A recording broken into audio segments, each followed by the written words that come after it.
Kita bersyukur, keluarga-keluarga yang tidak sempurna ini Tuhan pulihkan. Meskipun tidak sempurna, tapi Tuhan beri anugerah yang cukup sehingga tidak merusak generasi-generasi yang berikutnya.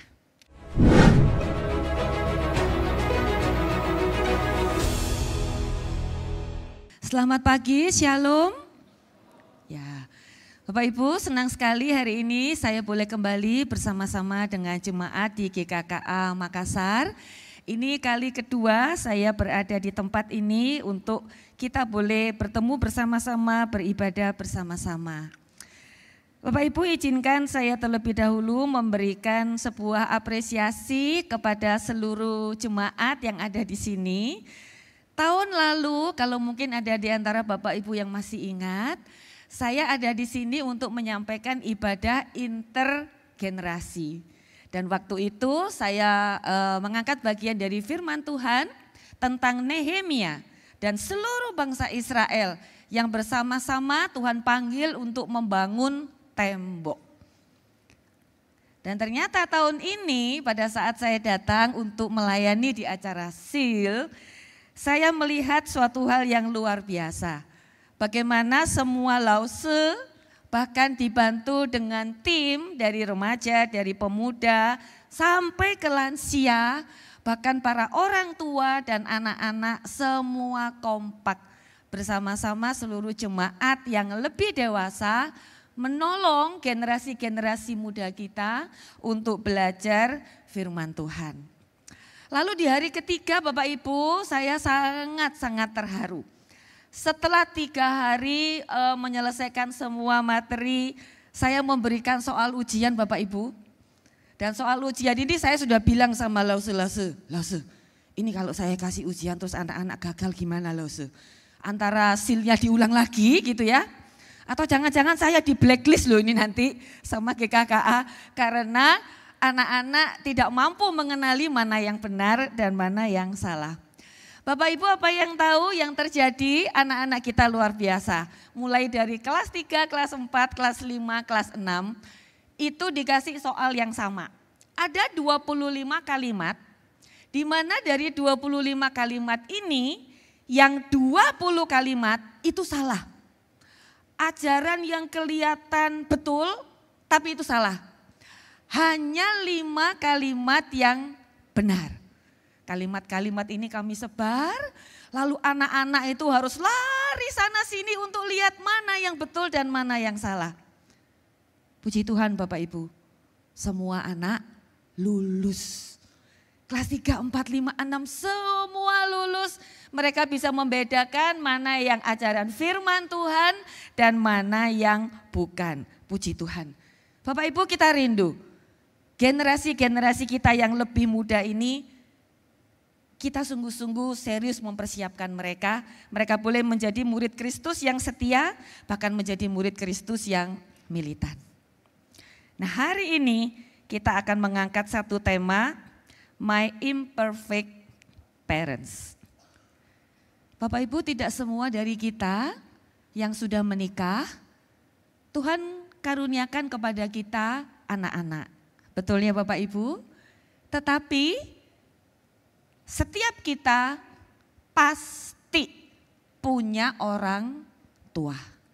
Entahkah kita tahu orang tua kita atau kita tidak tahu, kita tetap punya orang tua kita masing-masing. Berikut ini sebentar lagi kita akan menyaksikan sebuah video singkat Bapak Ibu. Apa yang menarik dari video ini? Video ini adalah video dokumenter. Bagaimana tumbuh kembang seorang bayi itu diikutin selama 1 tahun.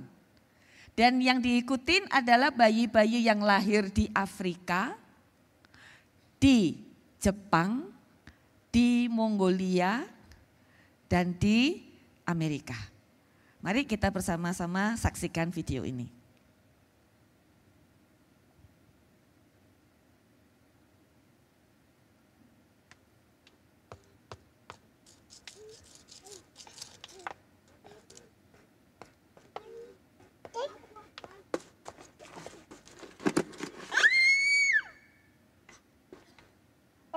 Ormada. Lalu gitu.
Ya Bapak Ibu, bagaimana kesan Bapak Ibu setelah menonton cuplikan ini? Nanti kalau mau lengkapnya cari di YouTube ya Bapak Ibu ya, judulnya Babies ya.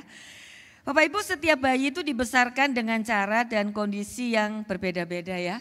Mulai dari yang sangat sederhana yang di Afrika itu mainan aja nggak punya, agak serem juga ngelihat bayi mainan kaleng yang sudah berkarat gitu ya. Tapi nggak apa-apa tuh, baik-baik saja tuh. Yang di Mongolia mainnya sama binatang gitu ya. Nggak apa-apa tuh, baik-baik saja itu gitu ya. Menariknya mereka semua tumbuh baik-baik saja. Ada campur tangan Tuhan di situ, ada kasih karunia anugerah penyertaan Tuhan. Demikian juga dengan Bapak Ibu yang ada di ruangan ini. Bagaimana dulu orang tua mengasuh kita, merawat kita, toh hari ini kita semua baik-baik saja. Ya. Nah, yang berikutnya Bapak Ibu pecinta drakor ya, yang lagi ngehit sekarang itu adalah drakor yang berjudul Resident Playbook ya. Nah, di dalam drama Korea ini diceritakan bagaimana dokter-dokter muda ini, mereka yang lagi ambil spesialis di Obgyn yang di bagian ibu hamil dan melahirkan, banyak drama lah yang terjadi. Tetapi yang saya mau angkat di sini adalah satu adegan di mana para dokter muda ini lagi berkumpul bersama lalu ngegosip. Apa yang mereka gosipkan? Mamahnya, gitu ya. Ada yang bilang gini, mamaku mah jengkelin ya, cerewet mah gini. Wah, kamu nggak tahu kalau mamaku, lebih buruk lagi gitu ya. Mamaku mah nggak pernah ngunjungin aku. Yang satunya, mamaku mah selalu muncul terus. Semua ngegosip tentang mamahnya. Tetapi ada satu yang diam. Ya, ini tokoh utamanya ya, si dokter Oyong ini. Kenapa dia diam? Karena dia sudah tidak punya mama. Apa yang mau digosipin? Enggak punya mama. Dalam hati dia juga mikir, aduh kalian tuh ya, masih punya mama aja ngomongin yang jelek-jelek. Kebayang enggak sih rasanya kalau jadi aku yang enggak punya mama? Dan kebetulan ada adegan lain yang ada seorang anak kecil juga yang sedang mengalami masalah hidup yang sama dengan dia. Bahwa akan kehilangan mamanya. Dan dia ada di situ untuk menghibur dan menguatkan anak ini. Bapak Ibu, lewat satu cuplikan drama ini, mari kita merefleksi. selama ini apa sih yang keluar dari mulut kita kalau kita ngomongin ortu kita? Lebih banyak gosip-gosipnya kah? Kekurangan-kekurangan ortu kita kah? Atau lebih banyak syukur kita? Pernah nggak kita memikirkan bagaimana perjuangan ortu itu mendidik dan mengasuh kita? Dan tidak semua orang tua itu memiliki privilege, memiliki kesempatan yang baik, memiliki hal-hal yang cukup untuk mereka itu bisa menolong anak-anak mereka. Berikut saya contohkan satu true story. Ini adalah kisah nyata bagaimana ada keluarga pasangan suami istri yang sangat miskin. Sampai mereka tidak sanggup mengasuh, membesarkan, memberi makan anak mereka sendiri. Di tengah situasi yang sulit dan di dalam keterbatasan kesederhanaan orang tua, akhirnya mereka terpaksa merelakan anaknya diasuh, dititipkan di panti asuhan. Seperti masa depan yang suram buat anak ini. Tetapi tangan Tuhan itu menolong anak ini kemudian bisa masuk fakultas kedokteran. Punya pasangan yang anak Kristen sungguh-sungguh, anak pendeta yang menolong dia untuk menjadi orang Kristen yang sungguh-sungguh. Sampai akhirnya mereka berdua sama-sama dokter, suami istri, bukan cuma dokter. Mereka sudah lulus S3 dan sekarang si anak panti asuhan ini tidak hanya menjadi kepala penelitian di salah satu universitas negeri terkenal di Indonesia, bahkan yang terkenal fakultas kedokterannya, tetapi dia juga adalah pembina komunitas Kristen, mahasiswa Kristen. Dia juga Tuhan panggil untuk merintis jemaat, melayani orang-orang sederhana, dan dia juga kepala penelitian. Bapak Ibu, kita tidak pernah tahu bahwa kadang-kadang orang tua kita yang tidak sempurna, Tuhan sempurnakan. Jadi Bapak Ibu, kalau kita jadi anak ini kita perlu marah nggak sama orang tuanya? Papa mama gimana sih kok aku ditaruh di panti asuhan? Loh, mungkin kalau dia tidak dititipkan di panti asuhan, jangan-jangan jadi anak yang kurang gizi. Jangan-jangan jadi anak yang nantinya malah putus sekolah. Bapak Ibu, di dalam keterbatasan orang tua kita, maukah kita menerima? Bahkan maukah kita memaafkan? Kalau memang orang tua kita mungkin dalam pemandangan kita sempat melalaikan tumbuh kembangnya kita. Ada juga anak-anak yang dititip ke mak engkongnya karena orang tuanya nggak sanggup. Ini harus kerja papa dan mama. Kemarin juga waktu sil, saya bawa selain anak saya ada satu rekan pemuda. Saya sempat sharing-sharing juga sama Bu Ellen ya. Ini anak ajaib ini. Dari kecil itu dititip ke emaknya gitu. Emaknya single parent lagi. Harus kerja, dititipin cucu. Cucunya nakalnya luar biasa. Gak mau pergi ke sekolah minggu. Tapi si oma ini betul-betul seseorang yang militan, yang cinta Tuhan. Sampai si anak kecil ini yang nakal ini harus digendong sama mbak susnya ke sekolah minggu. Tetapi hasil didikan oma luar biasa. Akhirnya anak ini tumbuh menjadi seorang anak yang mengasihi Tuhan. Seorang remaja yang aktif pelayanan.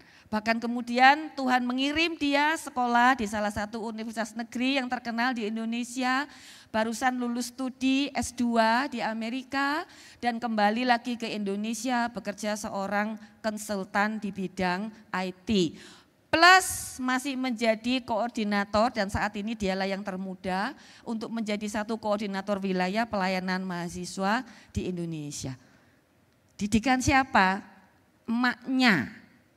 karena orang tuanya waktu itu terbatas, kesulitan mengurus bayinya. Apakah anak-anak seperti ini perlu marah sama papa mamanya? Papa mama tuh kok gak sayang aku sih? Kok aku gak dipelihara, kok aku dititipin mak? Bapak Ibu, kita tidak pernah tahu apa yang menjadi pergumulan orang tua kita. Tetapi percayalah, Tuhan itu campur tangan. Kalaupun orang tua kita ada gak sanggupnya, ada keterbatasannya, Bapak Ibu, Tuhan cukupkan kok. Ya, semua anak-anak Tuhan. Ada seorang pembina remaja yang juga memberikan sebuah kesaksian di sini ya. Pembina remaja ini cerita bahwa kepada anak-anak remaja, di akte kelahiran dia, suatu ketika dia menemukan catatan yang aneh. Akte kelahirannya hilang. Lalu dia mengurus akte kelahirannya untuk dibuatkan ulang. Tapi setelah dibuatkan kopinya dia kaget. Karena di aktenya ada catatan bahwa dia adalah anak di luar pernikahan. Sempat syok. Lalu dia bergumul. Perlu nanya ke orang tuanya enggak? Papa mama, apakah aku ini anak di luar nikah gitu ya? Apa yang sudah mama lakukan? Enggak. Pembina remaja ini tidak memutuskan untuk bertanya. Kenapa? Karena dia sudah beres dengan dirinya gitu loh. Seandainya pun ada beberapa kemungkinan ya. Satu, mungkin di masa itu mencatatkan pernikahan telat gitu loh. Anaknya sudah lahir tapi belum ngurus akte nikah mungkin. Atau memang betul kemungkinan yang kedua, betulan memang anak yang lahir di luar nikah. Tetapi sang pembina ini merasa tidak perlu dipermasalahkan. Kalaupun itu adalah kesalahan orang tuaku, toh Tuhan Maha Pengampun. Kalau Tuhan mengampuni, kenapa aku perlu menghakimi kesalahan masa lalu dari orang tuaku?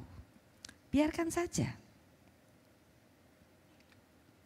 Kenapa saya bisa tahu kasusnya? Karena orang ini adalah saya. Saya waktu tahu tuh saya kaget Bapak Ibu. Tapi saya memutuskan enggak nanya. Perlu enggak nanya Ii, nanya Susu, nanya siapapun? Enggak perlu. Perlu enggak itu masalah diungkit-ungkit? Enggak perlu, buat apa? Toh selama ini papa mama mengasihi saya kok. Di dalam keterbatasan mereka dan mereka juga bukan orang yang kenal Tuhan waktu itu. Apa? Kenapa kita perlu mengungkit-ungkit masa lalu orang tua kita, termasuk dosa kesalahannya, termasuk mungkin hal-hal yang tidak sempurna yang dilakukan orang tua kita. Toh Tuhan sudah mengampuni, kenapa kita perlu menghakimi mereka? Ya Bapak Ibu. Kalau kita melihat keluarga di Alkitab Bapak Ibu, ada enggak sih keluarga yang ideal? Tidak ada. Keluarga Yakub misalnya, Yakub dan Esau. Kenapa dua anak kembar ini ribut? Saya punya adik kembar, akur gitu kan. Ini kenapa ribut ini Yakub dan Esau? Salah satunya adalah salah papa mamanya. Karena si papa itu lebih sayang ke Esau. Si mama itu lebih sayang ke Yakub. Nah itu menimbulkan kekacauan di tengah keluarga ini. Tetapi itu tidak menghalangi rencana Tuhan. Rencana Tuhan tetap dinyatakan. Bahwa dari Yakublah akan lahir nanti sebuah bangsa yang besar, umat pilihan Tuhan. Musa, kebayang gak orang tuanya merelakan anaknya dilepas di sungai. Tetapi Tuhan pelihara Musa. Kebayang gak kalau kita jadi Salomo Bapak Ibu? Mama kita itu dulunya selingkuhan sama papa kita. Dan waktu itu dihukum sama Tuhan. Kakaknya Salomo kan meninggal waktu bayi kan. Itu kalau kita jadi Salomo gimana rasanya? Aku ini loh hasil dari selingkuhannya mamaku sama papaku. Lahirlah aku. Bapak Ibu, Kalau kita melihat di Alkitab, tidak ada yang namanya keluarga ideal. Kenapa? Semua manusia sudah jatuh ke dalam dosa. Bahkan termasuk orang-orang yang Tuhan pilih, Tuhan kasih anugerah, Tuhan tunjuk mereka jadi pemimpin. Bukannya mereka jadi teladan. Mereka juga penuh dengan banyak cacat celah di dalam hidupnya. Tetapi kita bersyukur, keluarga-keluarga yang tidak sempurna ini Tuhan pulihkan. Meskipun tidak sempurna. Tapi Tuhan beri anugerah yang cukup sehingga tidak merusak generasi-generasi yang berikutnya. Dan saya tetap percaya hari ini juga Tuhan tetap bekerja dengan cara yang sama. Papa mama kita tidak sempurna, tetapi Tuhan yang menyempurnakannya untuk kita. Tadi ada satu bagian firman Tuhan yang sudah kita baca. Hormatilah ayahmu dan ibumu. Bapak Ibu permisi tanya, ayat ini berlakunya buat anak sekolah minggu atau buat Bapak Ibu jemaat yang sudah dewasa? Nah, kadang-kadang kita menganggap ini buat anak-anak. Ini tuh bukan buat kita orang dewasa. Kita buat orang dewasa kayaknya udah lewat gitu ya masanya untuk menghormati. Itulah kenapa Tuhan Yesus pernah menegur orang-orang Israel pada zamannya yang tidak menerapkan firman itu tadi. Yang tidak menghormati orang tuanya tapi pakai bungkus rohani. Ya, kemudian datanglah beberapa orang Farisi dan ahli Taurat gitu ya. Lalu mereka sempat beradu mulut di situ. Jawab Yesus kepada mereka, "Mengapa kamu melanggar perintah Allah demi adat istiadat nenek moyangmu? Sebab Allah berfirman, hormatilah ayahmu dan ibumu." Tetapi ternyata yang dilakukan bangsa Israel apa? Dikasih pengecualian. Tetapi kamu berkata, barang siapa berkata kepada bapaknya atau kepada ibunya, apa yang ada padaku yang dapat digunakan untuk pemeliharaanmu, sudah digunakan untuk persembahan kepada Allah, maka orang itu tidak wajib lagi menghormati bapaknya atau ibunya. Loh, kok ditambah aturan baru? Ini alasan yang sok rohani. Maaf ya papa mama, seluruh tabunganku, persediaanku yang buat papa mama sudah aku persembahkan ke bait Allah. Sudah aku berikan kepada Tuhan. Jadi aku tidak lagi bisa merawat papa mama di hari tua. Tuhan Yesus bilang apa? Kurang ajar banget kamu ya. Firman Tuhan kamu ganti-ganti, kamu ubah-ubah. Mereka mau cuci tangan. Daripada mengasuh orang tua repot. Udah, lebih baik kita kasih persembahan lebih banyak aja. Seolah-olah rohani. Bapak Ibu, zaman now lebih parah lagi enggak sih? Zaman now lebih parah lagi. Banyak keluarga-keluarga Kristen, ini kenapa saya bisa cerita? Karena kadang-kadang di gereja, hamba Tuhan itu ketemu lansia tiba-tiba meninggal. Loh udah ada keluarganya, kemana ini keluarganya? Ada juga lansia yang sampai minta diakonia ke gereja. Dan waktu kami selidiki, loh anak cucu mantu dan segala macam itu loh. Punya usaha, punya bisnis, semua lancar. Tapi para lansia ini tidak dipelihara. Sampai gereja yang harus memelihara mereka. Kemana ini anak-anaknya ini, anak cucu mantu kemana semua? Hari ini kita punya banyak alasan. Ya gimana ya Bu Mei ya, kita sekarang kan masing-masing sudah punya keluarga sendiri ya. Aduh Bu Mei tahulah ya, anak sekarang teh kebutuhannya banyak. Sekolahnya juga mahal-mahal. Belum mainannya, belum bukunya, belum gadgetnya. Belum lagi Bu Mei kita kan juga harus sisihkan uang ya buat jalan-jalan sama anak-anak teh. Bapak Ibu tidak ada alasan kita tidak merawat orang tua kita yang sudah lansia. Ingat firman Tuhan yang ini, Tuhan Yesus sendiri yang menegur. Jangan pakai alasan sampai alasan yang paling rohani sekalipun. Tuhan Yesus bilang, kamu orang cari alasan. Firman Tuhan sudah jelas. Hormatilah orang tuamu. Bahkan Tuhan Yesus memberikan juklaknya tadi. Dipelihara di masa tuanya. Jangan ditinggalkan. Ada juga yang saling lempar. Masalahnya tuh gini loh. Kalau aku terus yang keluar uang, itu saudaraku keenaan itu. Kurang ajar tuh saudaraku, gak ikut ambil bagian. Itu juga itu, iparku itu pelit amat. Bapak Ibu, kalau kita mau cari 1001 alasan, akan selalu ada alasannya. Kenapa kalau saudara gak mau bantu, ipar gak mau bantu, terus kok kita juga ikut gak mau bantu? Kenapa hitungan banget sama orang tua? Orang tua membesarkan kita gak hitungan. Tetapi kita anak untuk kembali berbakti sama orang tua, kenapa harus hitungan banget? Kalau memang cuma kita yang menopang dan kita kesulitan, Bapak Ibu percaya enggak Tuhan akan mencukupkan? Kalau kita menjalankan firman Tuhan, masakan Tuhan akan membuat kita menderita dan kekurangan? Tidak mungkin. Tuhan pasti akan mencukupkan. Saya pribadi punya pengalaman mengasuh mama saya waktu itu di masa tuanya. Mama saya kena kanker, dokter sudah angkat tangan. Dan mama saya waktu saya ajak tinggal dengan saya tidak punya insurance. Saya sampai doa sama Tuhan, Tuhan ini gimana caranya ini ngurusin mama kanker, tidak punya insurance.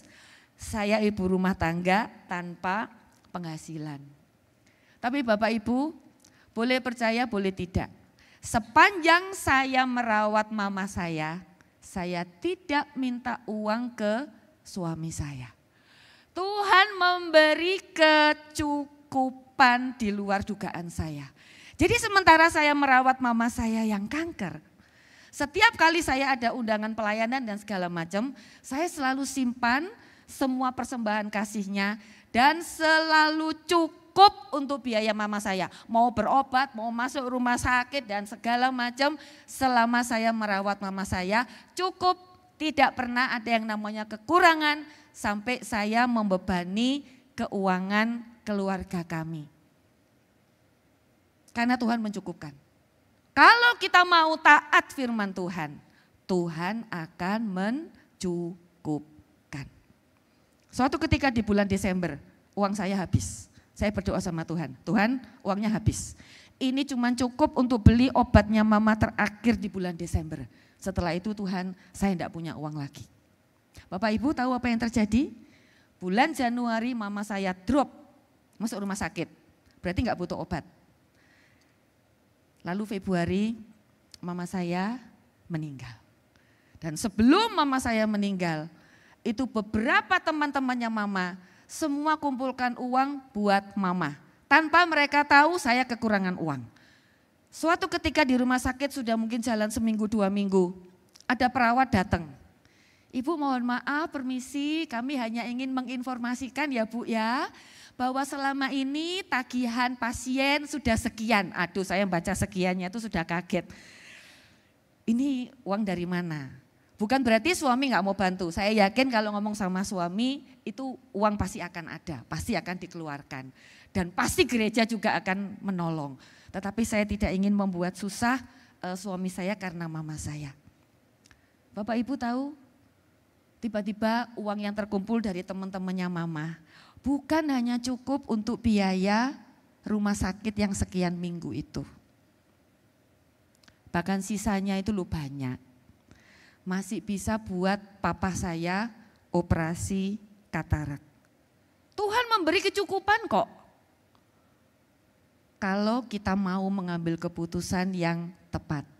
Hormatilah ayahmu dan ibumu. Kalau itu tanggung jawab kita, lakukan bagian kita. Maka Tuhan akan melakukan bagian Tuhan, yaitu mencukupkan. Kita cuma dipanggil untuk apa? Taat sama Tuhan. Bangsa Israel seperti itu, kalau Tuhan bilang perang, mereka perang. Kalau Tuhan bilang caranya muter-muter, ya mereka juga muter-muter. Sudah itu saja. Selama kita taat, Tuhan akan nyatakan mujizatnya kepada kita. Ya. Nah seringkali Bapak Ibu, kita itu suka banyak alasan dengan orang tua. Tapi Bumi, orang tuaku tuh rewel. Orang tuaku tuh lo suka ngomel, capek, kita tuh capek gitu ya. Orang tua tuh lo kalau diajak ngomong gak nyambung. Orang tuaku menjengkelkan, orang tuaku mintanya yang aneh-aneh. Ada satu video yang mengingatkan kita semua tentang masa lalu kita. Ya, boleh minta tolong bagian Mulmed untuk menayangkan video ini. Saya terjemahkan dalam bahasa Indonesia. Seorang ayah dengan seorang anak laki-lakinya.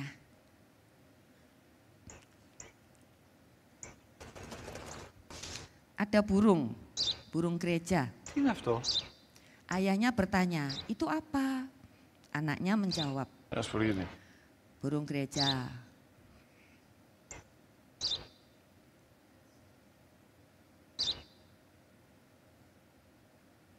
Τι είναι αυτό? Tanya lagi papanya. Μόλις τώρα στο πατέρα σου, τι είναι? Sudah aku kasih tahu ya papa, itu burung gereja.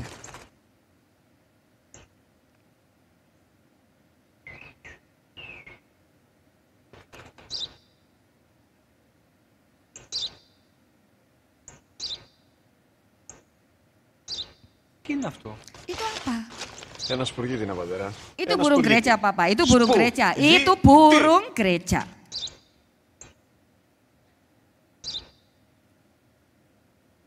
Τι είναι αυτό? Γιατί το κάνεις αυτό το πράγμα, μπορείς να μου πεις τόσες Papa φορές? tanya terus, aku sudah bilang berkali-kali, nggak ngerti apa? Πού πας? Mau kemana?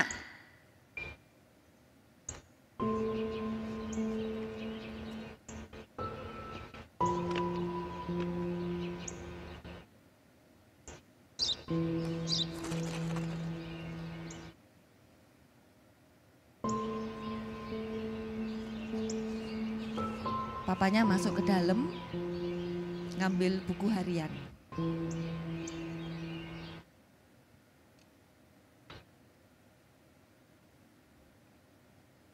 Anaknya disuruh baca.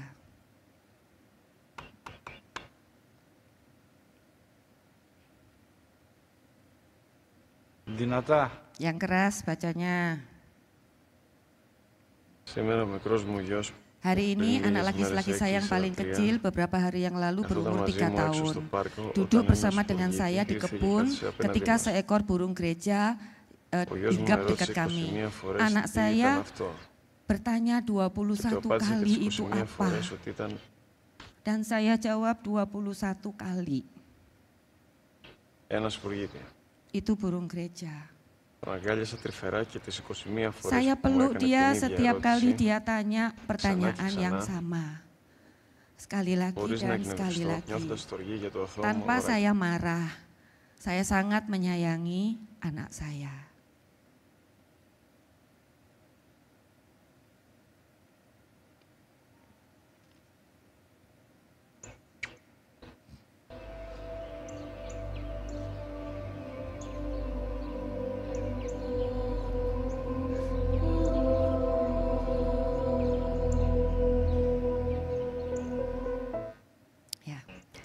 Bapak Ibu, saya selalu terharu ya nonton film ini berkali-kali pasti terharu. Kenapa?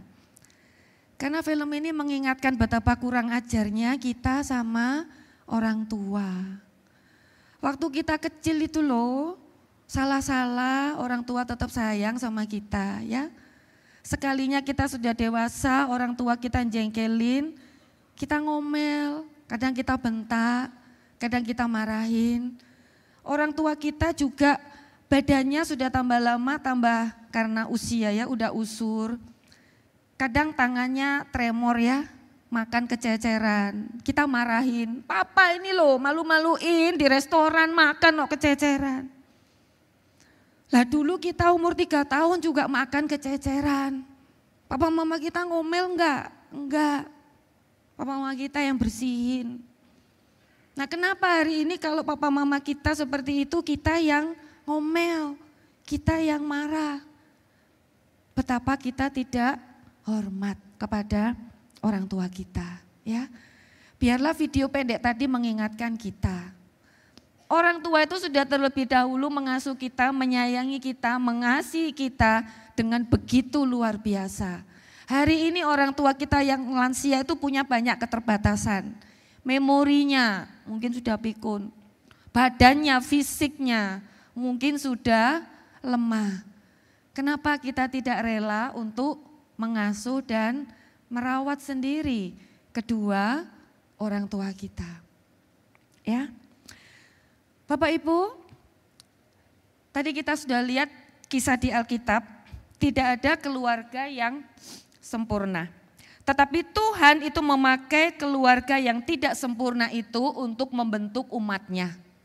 Tuhan memakai Abraham juga tidak sempurna, tetapi dari Abraham itu lahir generasi umat Tuhan. Bahkan hari ini pun, sampai hari ini pun, Tuhan tetap memakai kita semua.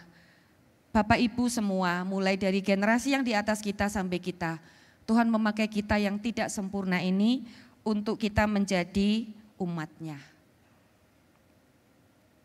Mari kita belajar untuk menerima orang tua kita yang tidak sempurna. Kita menerima orang tua kita apapun kondisinya, apapun keadaannya. Kita tetap percaya pertolongan Tuhan di dalam ketidaksempurnaan orang tua kita yang sudah berjuang membesarkan kita. Firman Tuhan, hormatilah orang tuamu. Bahkan Tuhan Yesus memberikan contoh bagaimana kita bertanggung jawab dengan masa tua orang tua kita masing-masing. Jangan kita cari alasan yang egois untuk melepaskan diri dari tanggung jawab kita. Bapak Ibu percayalah, sama seperti Tuhan sudah mencukupkan orang tua kita.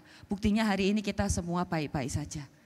Maka Tuhan juga akan mencukupkan kita saat kita bertanggung jawab, mengasuh, mengasihi, dan memelihara orang tua kita. Mari kita berdoa.